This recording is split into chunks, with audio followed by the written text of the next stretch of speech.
What's up, everyone? Welcome to the Power Play with CJ. When I was in Sweden, this idea kind of came into my head, and I don't know why the comparison isn't thrown around a little bit more. I mean, obviously Wayne Gretzky's the all-time leading scorer in the history of hockey, and played a good portion of his career, a decent portion of his career in Los Angeles.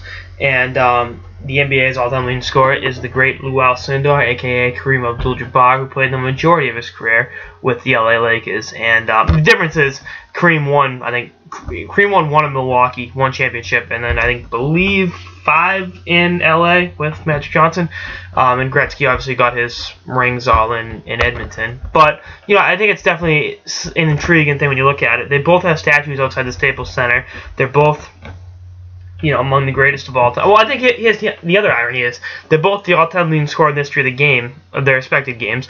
But I still think Bob Ewing is the greatest hockey player of all time, and it goes without saying Michael Jordan's the greatest basketball player of all time. So they're the all-time leading scorers, but the second or third best player in the history of their game, and both brought a level of greatness that had never been seen before.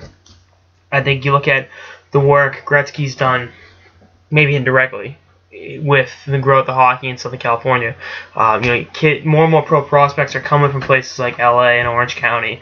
Kids grew up watching the Kings and eventually the Ducks and the Sharks. And hockey just went on an absolute boom in the Golden State. And then likewise with Kareem and Magic Johnson. I mean, I wasn't alive during Showtime in the 80s, but kids all over the place wanted to run out in the fast break and have a showy really great production offensively, be entertaining in addition to putting the ball in the hoop. So, that's one of those weird things. I don't think there's enough parallels drawn between the two of them. And I think Kareem had a bad reputation with the media. And I think most was just that he was introverted. And, he always got the reputation of being an asshole, which I don't think it was totally fair.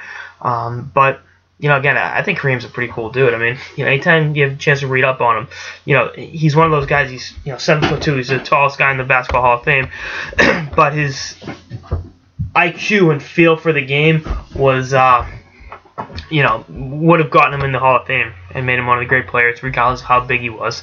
And the sky hook, likewise, that was his trademark move. Gretzky's office. I just think there's such a cool dynamic there.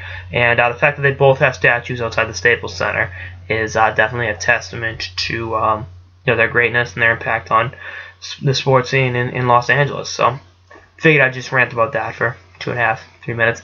Anyway, that's all I got to start of the Power Play with CJ. I'm going to do more pieces like this, something different, on Wayne Gretzky and Kareem Abdul-Jabbar. Stay tuned for more episodes of the season and beyond. Later, guys.